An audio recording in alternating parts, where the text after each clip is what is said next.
the payoffs for entrepreneurship well done are astounding. For individuals, for communities, for families, the sort of self-reliance and self-direction that's possible is amazing. I think part of the problem is that we blend notions of entrepreneurship with notions of management, creativity, innovation, and execution, and we talk about them as though they're all one.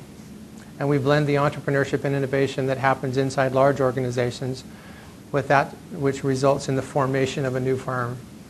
And I think that causes some of the complexity and clouds what otherwise would be a clear vision of who is and who is not an entrepreneur. So do you ever wonder if you have discovered your life's work? Have you accurately predicted or recognized your unique gifts and talents?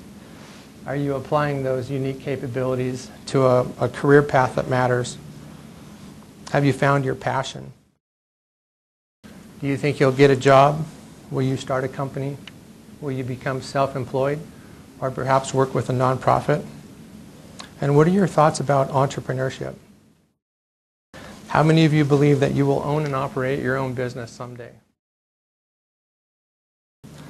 Some don't seem cut out for entrepreneurship and are better suited for traditional employment. Others become financially independent, self-reliant, and develop a sense of passion and purpose and peace. Correctly assessing your fit with entrepreneurship can be critical, and having a clear sense of the art and practice of entrepreneurship can be an important first step. These are some of the key entrepreneurial attributes cited in literatures and textbooks. So how many of you have these attributes? How many of you think of yourselves as possessing some of these attributes or a reasonable dose of these? Anybody brave enough to raise your hand and say, I think I'm that guy? 1, 2, 3, 4. The fact that you don't raise your hand probably means you're not that guy, right? There's this sort of overconfidence and brashness of entrepreneurs as I meet them. They really believe, whether it's true or not, they really believe they can do it. And it seems to separate them from the pack in some ways. This sort of overconfidence. So let's talk about risk-taking. Is entrepreneurship a risky activity?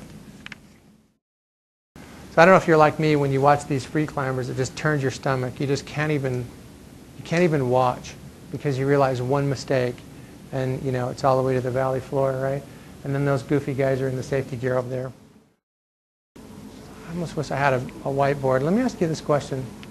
In entrepreneurship, let's say that you launched a business at year 0 and you sold it at year 5. Let's say we had a crystal ball and we knew that was going to happen. It was going to grow nicely and then we were going to sell it. Where do you think the risk is the greatest? Year 1 or 2 or 3 or 4 or 5? When are you assuming the greatest risk? So this is what I think. This is my summary slide. So entrepreneurship has a common form that's often ignored. It's not the VC IPO model. There's 1 million people a year that are launching businesses because they seek the independence and self-reliance and self-direction of entrepreneurship as opposed to working for somebody else. It's actually the best way to get paid for your judgment and for your intuition and for your effort. As long as you're working for somebody else, you may get some incremental value for those things, but not nearly as much as you would get working for yourself. And that's what drives people out into these spaces.